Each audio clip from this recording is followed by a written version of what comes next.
根据国民卫生署2020年的统计，淡市大肠癌发生率每10万人有50.36，已经是全台第1位。所以议员罗坤豪上午伫卫生局的工作报告，强烈质疑监视淡市的食品安全出了问题。全世界，咱台湾啊，大肠癌罹患几率最高的，可是最密。 我个查证，跟大肠癌的确是即马加盛行的癌症。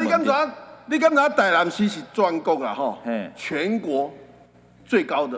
要换一句话讲嘅，台南市是全世界大肠癌最高的发生的几率最高的地方啊！这个食安有没有问题？这有问题不啦？大肠癌跟食安有没有问题啦？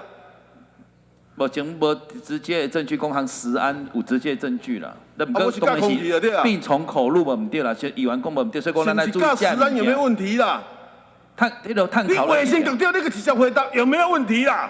我们的台南的食安没有问题。大肠癌有没有跟食安有没有问题啊？跟食品应该有关系啦。罗议员除了质疑大肠癌甲台南食品安全出问题有关系，嘛进一步质疑甲台南农地大炉渣等废料所污染。 强烈批评淡市环保局处理态度冷淡。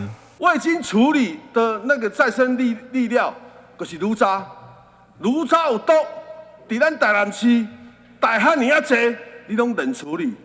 我要看你到冷处理到什么时候，才危害到台南市的人，着大肠癌的人，我甲你讲，拢会去甲你讨命。你放心嘛，你今仔做官做遐大，你拢要冷处理。 我无意见，我会追踪到底。炉渣农业用地的部分，我们你一张票，一张校刀啊开6000，人趁我10亿等于开啊！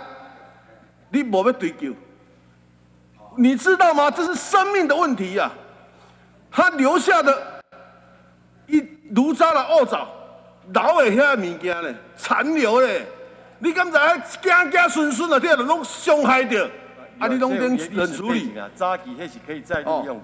根据卫生单位分析，大肠癌关键就是大肠生肉油、高糖加高油的食品，特别是红肉、加工肉品，迄个是食蔬菜水果量无够，加上台南人饮食较偏甜，所以才会造成大肠癌比例较悬。台南新闻，君子林根采访报道。